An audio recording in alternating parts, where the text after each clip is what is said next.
이 말은 뭐냐면 테슬라의 점유율이 늘어나고 테슬라 보험이 적용되는 주가 늘어날수록 기존 보험회사들이 다 죽어나갈 수 있다는 거예요.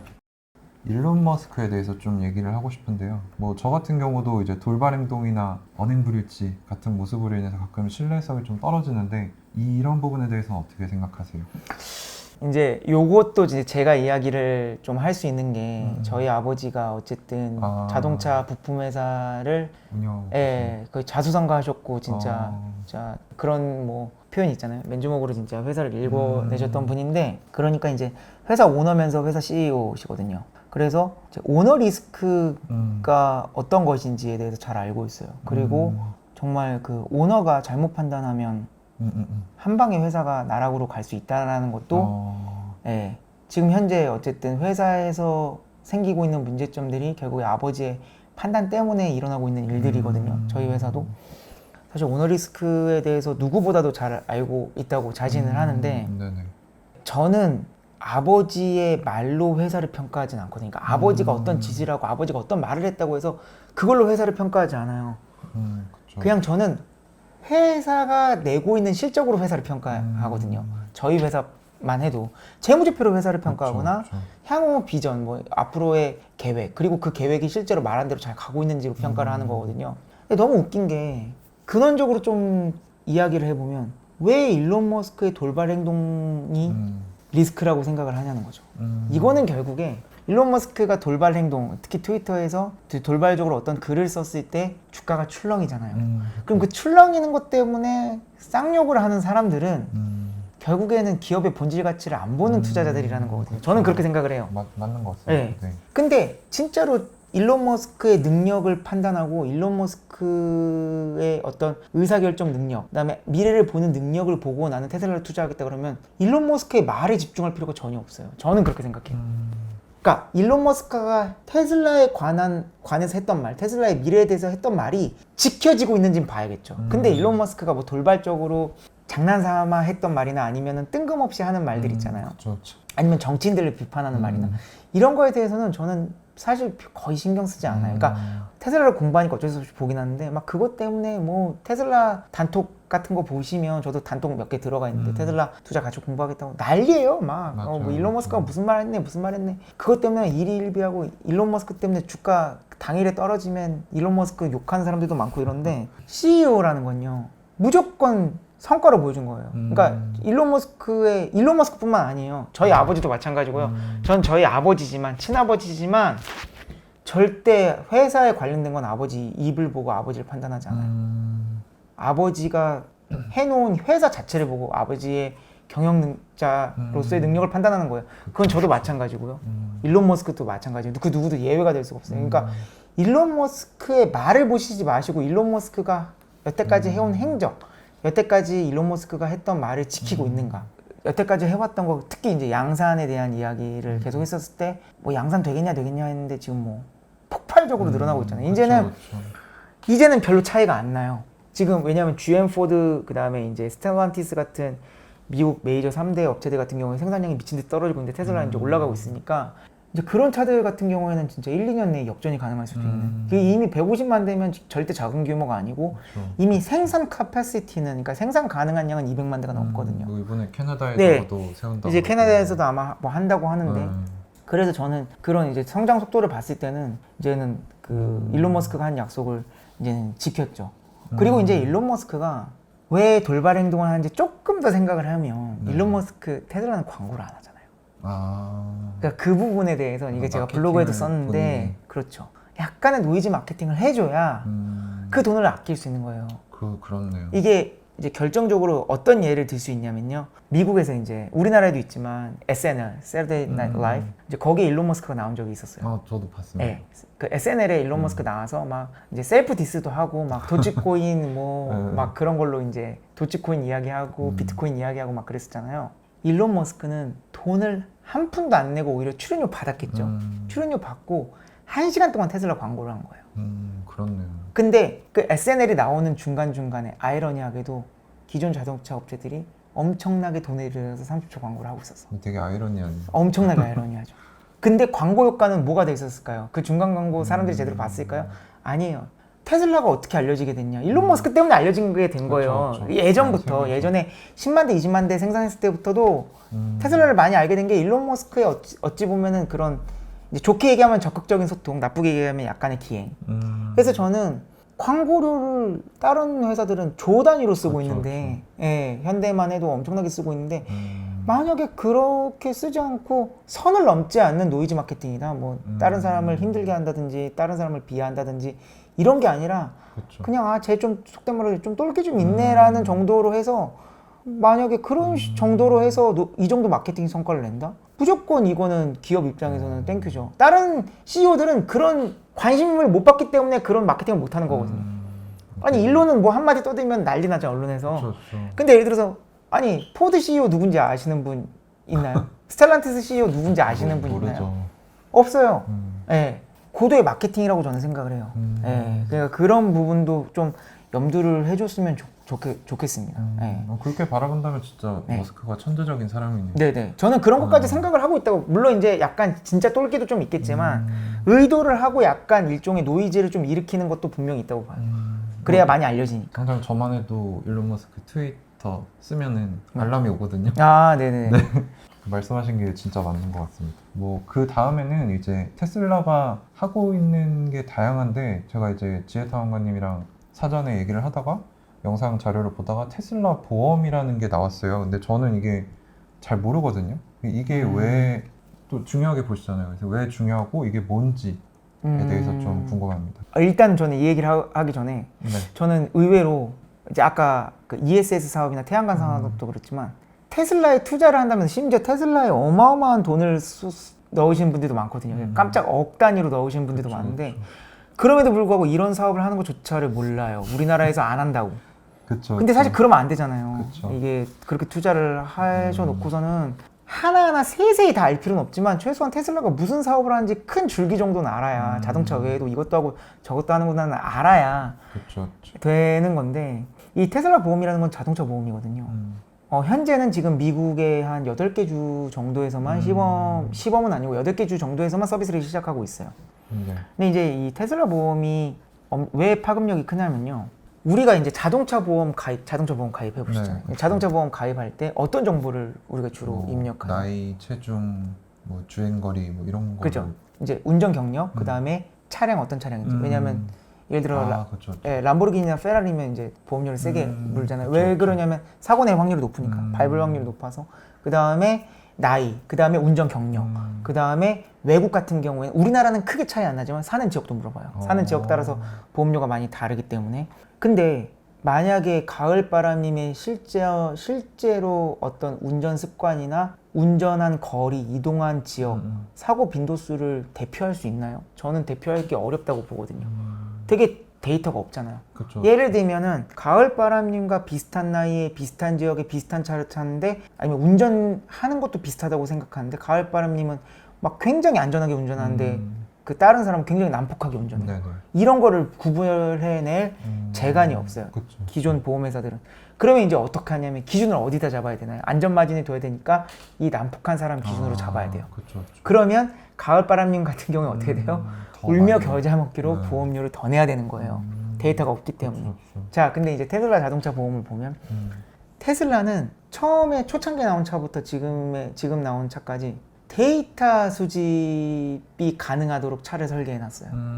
그래서 뭐 이 사람이 어디에서 어디를 갔는지 몇 킬로로 갔는지 얼마나 급정거를 세게 했는지 턴은 얼마나 빨리 했는지 이런 것들을 다 수집할 수 있게 해놨어요. 자, 그러면 테슬라 보험에 동의를 하고 데이터 수집 개인정보를 주는 거에 동의를 하게 되면 네. 보험을 위해서 어떻게 되냐면 모든 사람들의 보험료가 달라지는 거예요. 그쵸. 커스터마이징. 네, 완전히 커스터마이징이 되는 거예요. 자, 그리고 각 사람별로도 커스터마이징이 되지만 같은 사람인데도 저번 달 보험료가 다르고 이번 달 보험료가 다른 거예요. 예를 들면 가을바람님이 저번 달에는 되게 장거리 운전도 많이 하고 속도도 굉장히 높였고 키로수도 되게 많아요. 그러면 네네. 이번 달은 좀 운전도 많이 했네. 그리고 너 약간 보니까 속도도 좀 내고 약간 너 급제동도 하고 급발진도 했더라. 그럼 이번엔 좀 보험료 올릴게. 그리고 이제 보험료 딱 높은 거 보면 어떻게 돼요? 사실 보험료 되게 왜 이렇게 많이 나왔어? 야, 안 되겠다. 안전운전 해야겠다. 그리고 이제 그 다음에 어떻게 해요? 안전운전을 열심히 하는 거죠. 살살 달리고. 그러면 이제 보험료가 내려가고. 안전운전을 강제하는 효과도 있네요. 그 효과도 있죠.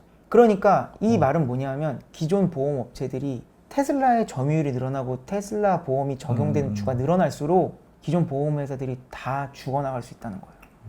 엄청난 얘기. 엄청난 거예요. 이게 보험 쪽 아시겠지만 자동차 보험 쪽에 그 시장 크기가 얼마나 크신지 뭐 다들 아시겠지만, 그러니까 이쪽 부분에서도 일정 부분 이상의 테슬라가 파이를 가져갈 수 있다는 거예요.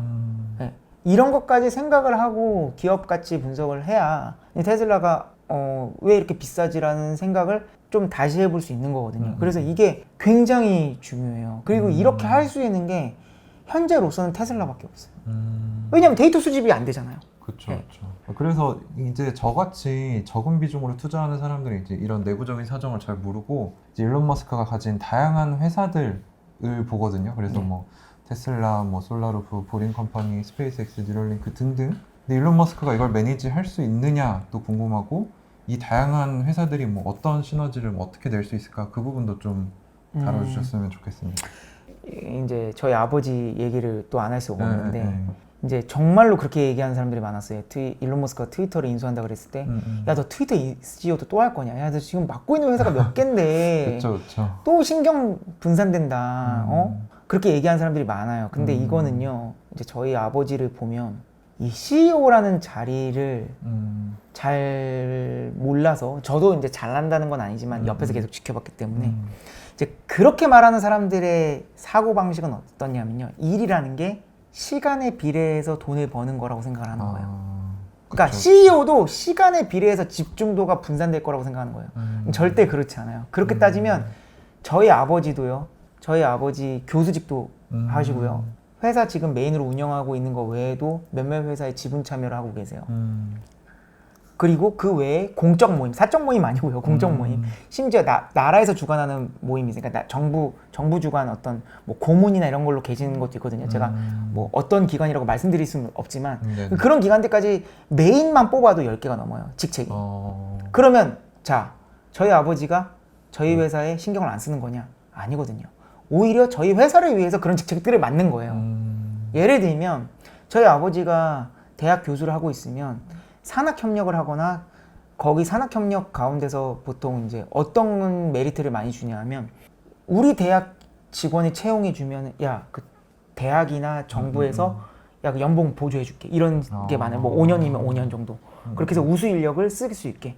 그러면 아버지 입장에서는 아버지가 거기 교수면, 그러니까 뭐 불법적으로 학생을 빼온다 이런 의미가 아니라 어쨌든 좋은 인력 이런 거 봤을 때 뭔가 산학협력을 통해서 합법적으로 정당한 절차를 거쳐서 저희 회사의 우수 인력을 데려올 수 있잖아요. 그러니까 실제로 그런 사례들도 있고, 그 다음에 예를 들어 저희 아버지가 있는 회사에 뭔가 좋은 그 국책과제 아이템이나 그 산학협력 아이템이 있다 그러면 그런 거를 같이 조인해서 뭔가 제품 개발을 또 해볼 수 있고, 그러니까 이런 시너지가 굉장히 많이 나고요. 그 다음에 뭐 예를 들면 지분 투자한 거 같은 경우에도 회사랑 전혀 상관없는 지분 투자는 아니거든요. 그러니까 그런 것처럼 저희 아버지만 해도 그 정도의 직책을 갖고 있는데, 하물며 일론 머스크 같은 경우에는 저는 뭐 짜잘한 것까지 20개, 30개의 직책을 갖고 그런 일을 한다 그래도 전혀 놀랍지 않거든요. 그리고 그래야 돼요. 그리고 그렇게 해서 시너지 효과를 내는 거고.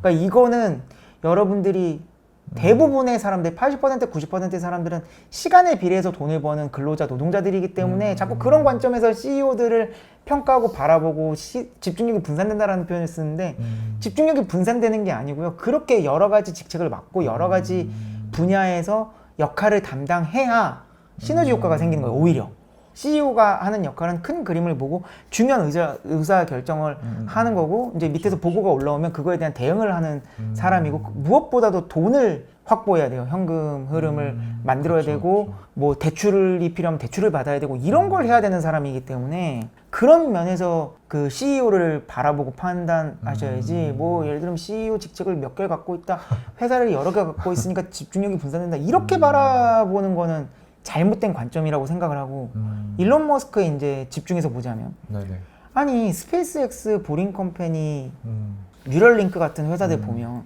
제가 아까 한 얘기들 쭉 들어보면 다 연결돼 돼 있다고 저는 생각을 하거든요. 자, 스페이스X만 보더라도 지금 다누리 아세요? 다누리요? 네, 달 탐사선, 우리나라에서 최초로 개발한 달 탐사, 그거 어디에 실려서 올라갔는지 혹시? 스페이스X 스페이스X 팔콘 9으로 실려서 올라갔고, 1단 로켓 다시 제자리에 돌아왔죠. 성공적으로. 그게 이미 뭐 6번째인가 뭐 몇 번 쓴 거래요. 이미. 예, 이미 재사용. 그 재사용하는 거 그거 뭘로 하겠어요? 그것도 자율주행이거든요. 그쵸. 네, 자율주행 기술이에요. 그거 뭐 사람이 이렇게 조이스틱으로 조절하는 게 아니에요. 네. 수동으로 조절하는 게 아니라 자율주행으로 알아서 오게 만든 거거든요. 그렇기 때문에 그런 것만 보더라도 스페이스 X가 테슬라랑 아무 연관이 없다라고 할 수 없고 더더군다나 스타링크 사업을 하잖아요. 스타링크 같은 경우는 나중에 분사해서 스타링크만 따로 상장할 수 있다는 얘기도 있어요. 왜냐면 스페이스 X 같은 경우에는 나사랑 같이 일을 하다 보니까 좀 보안이나 이런 것 때문에 상장을 안 할 수도 있다고 하고 근데 만약에 그러면 스타링크가 뭐 어쨌든 뭐 상장을 하든 안 하든 예, 스타링크랑 테슬라랑도 완전히 연동이 될 수 있잖아요. 그래서 실시간으로 어쨌든 데이터를 주고받으면서 이제 지금 현재는 자율주행이 뭐 GPS가 없고 데이터가 연결되어 있지 않더라도 가능은 하지만 그렇게 만들고 있어요. 그런 베이스로. 하지만 스타링크가 있어서 실시간으로 통신이 된다 그러면은 이걸 이제 vehicle to vehicle이라고 그러거든요. 그러니까 테슬라 차량끼리도 통신을 함으로써 자율주행 완성도를 더 높일 수 있는 거죠. 그런 식으로도 가능하기 때문에 충분히 이거는 가능하고 뉴럴링크는 뭐 말해서 뭐예요. 당장 돈이 되는 건 아니지만 아니 뇌 과학 연구하는 거잖아요. 그런 게 다 어떻게 써요? AI로 쓰이잖아요. 그렇죠. 뭐 알파고부터 시작해서 지금 현재 뭐 몬테카를로나 딥러닝 하는 방법 뭐 몬테카를로 기법을 써서 딥러닝 하는 방법 이런 것들이 다 인간의 그 뉴런이나 시냅스를 흉내내서 만든 거잖아요. 그러니까 뉴럴링크를 반드시 개발을 해야 돼요. 뉴럴링크에 대해서 돈을 쏟는 이유가 그런 것들이 나중에 다 AI 개발하거나 실용 AI나 뭐 그런 걸 개발할 때 당장은 돈이 안 되더라도 필요한 기술이니까 뉴럴링크를 만든 거고 보링 컴퍼니는 뭐 직접적으로 연결돼 있잖아요. 보링 컴퍼니 지금 그 라스베가스 시내에 뚫어놨잖아요. 그럼 보링 컴퍼니 같은 경우에는 차선이 이렇게 딱 독립적으로 돼 있어요. 이렇게 2차선, 3차선으로 돼 있는 게 아니라 그러면 보링 컴퍼니 예를 들어서 그 보링 컴퍼니가 만든 터널 안에 들어가서 자율주행을 제일 잘할 수 있는 차가 뭐겠어요? 당연히 테슬라죠. 그러니까 보링 컴퍼니가 나중에 상용화돼서 예를 들어 지하에다가 막 터널 뚫어가지고 그 도심의 교통난을 해소한다 그러면 그거에 대해서 제일 많이 혜택 받을 차가 누구예요? 테슬라잖아요. 그러니까 물론 다른 차들도 이용할 수 있게 만들 수도 있겠지만 그러니까 이런 걸 보고 나서 저는 어떻게 집중력이 분산되고 왜 많은 회사를 아니 이거 다 시너지 효과 나오는 거고 이렇게 관련된 회사들을 계속 만들어가지고 시너지 효과 내는 게 좋은 거 아닌가라는 저는 생각을 오히려 거꾸로 하거든요. 그래서 저희가 좀 기술적인 부분이나 이제 테슬라 자체에 좀 조명을 해봤다면은 지금부터는 좀 이제 지혜탐험가님의 뭐 투자관이나 겪어오신 경험을 좀 얘기를 해보려고 해요. 그래서 특히 저 채널을 보시는 분들은 이제 아이온큐 투자자분들이 많으시기 때문에 테슬라가 걸어갔던 그 길을 걸어가기를 원하거든요. 저희는. 그렇죠. 그래서 지금 딱 초기 공매도 기술력에 대한 의심을 받고 있는 기간인데 이때는 어떻게 대처하시고 하셨는지. 솔직히 말씀드리면 저는 공매도에 신경을 쓴 적이 단 한 번도 없어요. 근데 이거는 이제 지금 제가 횟수로 4년이잖아요. 네, 2019년에 투자했으니까. 엄청 긴 거죠. 투자를 그렇게 하셨으면. 제가 횟수로 4년을 투자했는데 저보다 더 오래 투자하신 분들이나 아니면 최소한 2, 3년 정도 테슬라를 제가 여기서 얘기하는 거는 매도를 안 했다는 의미예요. 그렇게 해서 투자를 계속 하신 분들은 공매도에 신경 쓸 필요가 없죠. 네. 공매도라는 건 제가 경험해 본 바로는 뭐 공매도 때문에 주가가 폭락한 경우 혹은 이제 숏 스퀴즈라 그러죠. 이제 숏 스퀴즈에 대해서는 뭐 제가 자세히는 설명 안 하고 뭐 가을바람이 설명을 해주실 수도 있겠지만 어쨌든 숏 스퀴즈가 나가지고 주가가 폭등하는 거는 그거는 아무리 타임라인을 길게 가져가 봐야 몇 개월이거든요. 그죠? 그러니까 저는 아니 내가 최소 5년에서 10년을 보고 투자하는 건데 테슬라가 향후 5년에서 10년 동안은 세상을 제일 많이 바꿀 거고 제일 이제 시가총액 1위 기업이 될 거라고 생각하고 투자하는 거기 때문에 사실은 공매도에 대해서 신경을 쓸 필요가 전혀 없어요. 그래서 저는 아이온큐에 투자하고 있지 않고 아이온큐에 대해서 잘 모르지만 아이온큐가 테슬라의 길을 걸어가고 있다고 확신이 드시는 그 구독자분들께서는 공매도에 신경 쓸 필요가 전혀 없어요. 오히려 공매도 때문에 주가가 떨어지잖아요, 단기적으로. 근데 공매도라는 건 아시겠지만 예를 들면 공매도 보고서가 진짜로 문제가 돼서 니콜라처럼 니콜라는 실제로 막 차량 밀어갖고 그렇죠. 그 촬영했잖아요. 그러니까 그런 공매도 보고서가 아니라 진짜로 그냥 주가를 속된 말로 조작하기 위해서 쓰는 공매도 보고서들 때문에 주가가 떨어지면 만세를 불러야죠. 싸게 주워 모을 수 있는 기간이니까. 맞죠. 대부분 다 돈 없잖아요. 그렇죠. 그 현금이 평소에 두둑히 있으신 그렇죠. 분들 거의 없잖아요. 그렇죠. 그러니까 어차피 시간 날 때마다 돈 생길 때마다 줍줍해야 되는데 가격이 떨어지면 땡큐인 거죠. 어차피 아이온큐 투자하시는 분들은 최소 몇 년은 보고 투자하시는 거잖아요. 그렇죠. 그러니까 5년 뒤, 10년 뒤에 내가 부자가 될 걸 생각하신다 그러면 지금은 가격이 싸야죠. 그래야지 얼른 주워 모을 수 있으니까. 그러니까 그렇게 생각을 하시면 돼요. 그래서 공매도에 대해서는 절대로 회사의 본질적인 가치를 보고 투자하시는 분들이라면 절대로 신경 쓸 필요가 1도 없어요. 네. 그렇죠. 그거는 제가 뭐 투자 전문가 이런 게 아니라 그냥 상식적으로 생각해봐도 당연한 거예요. 그러니까 그거를 공매도가 무서우신 분들은 아이온큐가 정말로 경쟁력이 있는 회사인지 또 공부하시고 또 공부하시고 또 공부하시고 그 공매도 비율 같은 거 보시거나 뭐 누가 숏을 쳤네 이걸 보시지 마시고요. 그렇죠. 왜 저 사람들이 숏을 쳤지 진짜로 회사 경쟁력이 없어서 숏을 친 건가를 보시라는 거죠. 저도 그렇고 여기 가을바람님 비롯해서 다 장기 투자하시는 거니까 이제 그리고 이제 기술력에 대한 의심 기간 같은 경우 제가 이제 양산이 얼마나 중요한지를 이야기를 할 건데 초창기에 투자해서 이미 지금 현재 몇십억을 벌어서 아예 경제적 자유를 이루신 분들이 많아요. 2014년, 2015년쯤에 예를 들어서 1,000만 원, 2,000만 원, 3,000만 원을 투자했다. 그러면 지금 현재로는 몇십억 정도를 버니까 그쵸. 은퇴를 하실 수 있거든요. 그런 사람들이 있긴 한데 이제 저는 조금 시각이 다른 게 결과론적으로 보면은 대박이 났는데 그때는 테슬라가 양산에 성공하지 못했잖아요. 근데 어려웠으니까.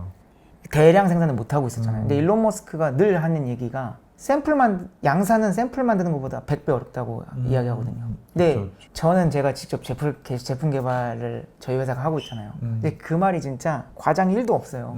저는 진짜 100배, 1000배, 만배 공감하거든요. 그러니까 제대로 된 양산이 이루어지지 않았는데 그때 초기에 왕창 투자했는데 결과론적으로 양산에 성공해서 대박이 났다? 이거는 운이 상당했다, 따라줬다고 봐요. 그래서 저는 절대로 양산에 성공하지 못한 회사들 같은 경우 아이온큐도 아직 제대로 된 양산에 성공하지 못했잖아요. 그러니까 전 투자를 하지 말라는 게 아니라 가능성을 보고 하실 때 영끌 같은 걸 하면 저는 안 된다고 생각을 해요. 예. 이거는 이제 제가 한 말이 아니라 그 블랙스완이라는 책을 썼던 나심 탈레브, 굉장히 유명한 나심 탈레브가 했던 말, 행운에 속지 마라. 예. 그래서 여기서 얘기하는 게 대체 결과거든요.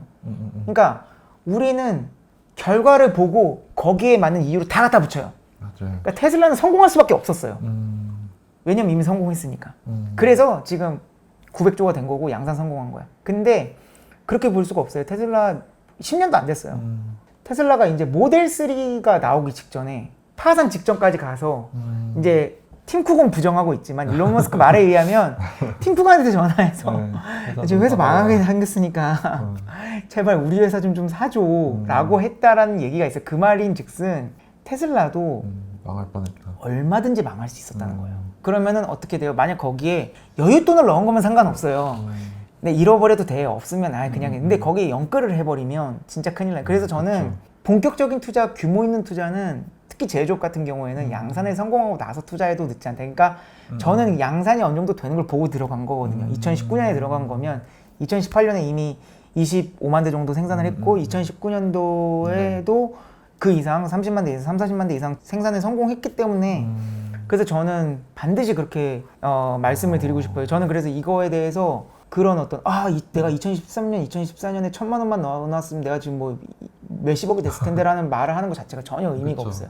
그거는 완전히 결과론적인 거고 저희 회사 같은 경우에 어떤 식으로 제품을 만드냐면 단조로 만들어요. 콜드 포징, 그러니까 냉간 단조인데 단조가 뭐냐 하면 그냥 이렇게 파이프 모양으로 된 금속을 그냥 힘으로 때려가지고 모양을 만드는 거예요. 그래서 이게 주조랑 달라요. 주조는 녹여서 만드는 거죠. 그렇죠. 이제 기가 프레스가 이제 대표적인 알루미늄 주조인데 그러면 이거를 뭘로 때리냐면 금형으로 때리거든요. 다이, 영어로 다이로 때리. 그러면 생각해보세요. 그럼 다이는 이 철보다 훨씬 강해야 돼요. 그렇죠. 이거 엄청나게 강한 합금을 사용하는데 이 다이의 수명이 양산의 핵심이거든요. 왜냐하면 생각을 해보세요. 아니 차량이 예를 들면 저희가 소나타나 아반떼 같은 차량에 제품이 들어갔는데 그러면 최소한 1년에 100만 개 이상은 만들어요.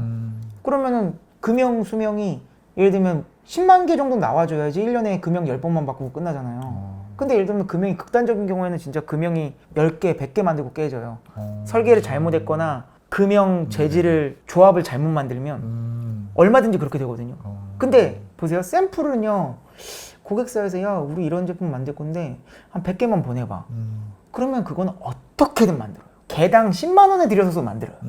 10만 원, 20만 원, 30만 원. 왜냐하면 금형이 깨지더라도 일단 100개 만들면 되잖아요. 그렇죠. 그래서 샘플은 어쩌지 만들어요. 그리고 샘플 갖다 놓고 딱 저희 제품 만드는 데 성공했습니다. 근데 그러고 이제 갑자기 오더가 들어가요. 야 그러면 알았어. 그러면 일단은 연간 10만 개만 만들어봐. 그럼 이제 그때부터 멘붕이 오는 거예요. 기술력 예, 금형 수명 확보 안 됐고 뭐 생산 라인 확보 안 됐고 그러니까 생산 기술 같은 거 전혀 확보 안 됐고 생산량 확보 안 됐고 그다음에 비용이 합리적이잖아요. 샘플 너네 한 개당 얼마였지? 개당 10만 원이요. 근데 그럼 이거 개당 1,000원으로 맞춰와. 저번에 900원이었는데 우리가 특별히 모델 바꾸면서 100원 올려줄게 이러는 거예요. 그럼 죽어나는 거죠. 회사 바로 망하는 거거든요. 그러니까 이 양산을 한다는 건 아예 다른 거라고 보시면 돼요. 샘플 만드는 거랑 아예 달라요. 그냥 아예 다른 공정, 다른 과정이라고 보시면 돼요. 양산을 제대로 할 수 있는지를 꼭 보셔야 돼요. 특히 제조업 같은 경우에. 근데 소프트웨어도 마찬가지예요. 소프트웨어가 네. 진짜로 실제로 사람들이 쓸만한 완성도가 됐는지를 보시고 투자를 하셔도 늦지 않아요. 왜냐하면 그렇게 해서 뭐 2배, 3배만 이익을 가져가시는 게 낫지. 예. 몰빵한다고 나는 아예 초창기부터 투자해가지고 다 먹을 거야. 근데 그 회사가 양산에 실패하면 흔적도 없이 사라지거든요. 그래서 지금 뭐 자동차 업계에 있는 사람들이면 다 공감하기 때문에 저희도 10개 만들고 100개 만들고 심지어 1000개 정도 만들고 좋아해서 이제 그 양산 이제 들어갈게요. 그러고 이제 개고생한 적이 막 1년, 2년은 개고생해요. 예. 그거 양산 그 품질 문제 못 잡고 1000개까지도 품질 문제가 없었는데 10만 개를 만들면 품질 문제가 막 생겨요. 예, 납기 문제는 둘째치고요. 예. 현장 경험 있으시니까 확실히 투자에 도움이 많이 예. 되네요. 다음 질문이 이제 어느 정도 녹여서 질문 답을 해주셨는데 투자 가치관은 어떠신지? 제가 투자를 처음 공부할 때 만약에 제가 수능 공부를 저는 이제 수능 공부를 되게 늦게 또 해서 20대 후반에 한국대학을 다시 들어갔는데 제가 수능 공부를 해야 되면 가을바람님도 어떤 강사한테 배울 것 같으세요? 유명하고 잘하는 사람. 그러니까 소위 요즘 말하는 1타 강사들한테 그렇죠. 배울 거 아니에요? 지금 우리나라에서 제일 유명한 1타 강사 하면 이제 현우진 강사, 수학 강사 제일 유명하고 저희 세대나 저희 세대 직전만 보더라도 오프라인 강의밖에 없었기 때문에 1타 강사가 자리가 다 차면 그 다음 강사, 그 다음 강사인데 지금 그렇지 않잖아요. 그러니까 완전히 1등이 독점하는 그렇죠, 세상이잖아요. 그냥 누구나 현우진 강의를 들을 수 있으니까 그냥 수학 누가 제일 잘해? 현우진이 제일 잘 가르치는데 그럼 현우진 강의 듣자 그러고 그러니까 이제 현우진이 연 200억을 벌 수 있는 기반이 마련된 거잖아요. 근데 아이러니하게도 그럼 투자에 대해서 내가 처음으로 투자 아무것도 몰라 이제 투자를 시작할 거야. 그럼 투자에 대해서 공부를 할 때 누구한테 배워야 되냐는 거죠. 같은 논리면 최고한테 배워야 되잖아요. 그렇죠. 근데 투자는 그렇게 안 해요. 사람들이 투자 공부는요 그냥 맞아요. 자기랑 수준이 별반 차이 없는 지인 맞아요. 혹은 그냥 인터넷에서 자칭 전문가라고 떠드는 사람들한테 배워요. 실적이나 이런 거 아무것도 증명이 안 된 사람. 그렇죠.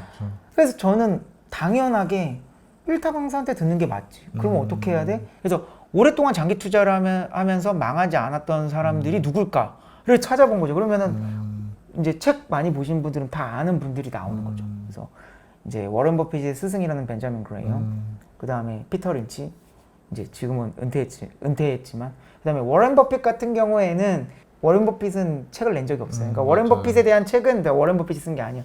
하지만 뭐 워런 버핏에 대한 책, 워런 버핏도 배울 수 있고, 그 다음에 필립 피셔랑 켄 피셔 부자간이죠. 그 둘 다 굉장히 유명하고, 그 다음에 그 얼마 전에 3프로 나와서 인터뷰했던 하워드 막스, 그 다음에 그 굉장히 철학을 굉장히 중요시 생각하는 조지 소로스, 그 다음에 이제 유럽의 현자, 유럽에서 대단히 유명했던 안드레 코스톨라니, 뭐 이런 사람들의 책을 저는 읽어봤죠. 이런 사람들의 책을 읽어보고 제가 내린 결론은 좀 단순해요. 그냥 좋은 회사를 남들보다 먼저 찾아서 오랫동안 보유한다. 제가 주장하는 거랑 정확히 일치하네요. 네. 그냥 이거 대부분 다 그래요. 네, 뭐 피터 린치, 워렌 버핏, 뭐 워렌 버핏 그다음에 이제 대표적으로 이제 필립 피셔 같은 경우에는 모토로라를 몇십 년을 갖고 있었거든요. 예. 그러니까 기본적으로 오랫동안 보유를 하고 워렌 버핏, 그러니까 매매를 상대적으로 많이 했던 투자자들도 있어요. 제가 여기서 말했던 전설적인 투자자들 중에서. 그런데 아이러니하게도 실제로 수익 제일 많이 난 거는 오랫동안 들고 있었던 주식들이 맞아요. 수익이 많이 났어요. 심지어 워렌 버핏마저도 주식 수익의 대부분은 상위 5개에서 나왔다는 거예요. 자기 그러니까 투자 종목. 그렇죠. 워렌 버핏도 여태까지 투자 경력 동안에 엄청나게 많은 주식을 매매했을 텐데. 그러니까 저희는 많은 주식을 알 필요가 없어요. 그러니까 제 인생에서 5개 정도? 10년 주기로 기업의 흥망성쇠가 바뀐다고 하면 30년 정도? 그래서 10년 동안에 10배의 수익을 낸다 그러면 10배, 10배, 10배 하면 1000배잖아요. 그렇죠. 단순 계산으로. 그러면 극단적으로 생각해서 10년마다 세상을 바꿀 만한 기업 하나씩만 알고 있으면 돼요. 그러니까 제가 내린 결론은 그래서 좋은 회사를 남들보다 그냥 먼저 찾는 게 중요하죠. 나중에 찾으면 이제 이미 그 고점에 있는데, 그러니까 싸게 사는 것도 중요하니까. 저는 사람들은 매도가 더 중요하다고 해요. 근데 저는 매도도 당연히 중요해요. 매도가 안 중요하다는 게 아니지만 살 때 정말 신중을 기하시고 왜 샀는지를 본인이 설명할 수 있어야 돼요. 저처럼 지금 2시간 이상 설명도 할 수 있어야 되고요. 2분 안에 설명이라면 2분 안에도 설명할 수 있어야 돼요. 그렇죠. 네, 피터 린치가 그 말했거든요. 네가 왜 이 주식을 샀는지 2분 안에 설명할 수 없으면 너는 그 주식 잘못 산 거예요. 피터 린치가 그런 말을 했었는데 저는 이제 그런 부분에 대해서도 이제 여러분들이 산 주식에 대해서 주변 지인한테 간단하게 얘기하거나 아니면 노가리를 깔 수 있으면 속된 말로 노가리를 깔 수 있어야 돼요. 주저리. 그렇습니다. 네, 그래서 오늘 이렇게 또 시간 내주셔서 너무 감사하고 제가 더 네. 감사합니다. 그래서 오늘 지혜탐험가님 모시고 테슬라에 관해서 공부해봤습니다. 네, 감사합니다. 네, 감사합니다.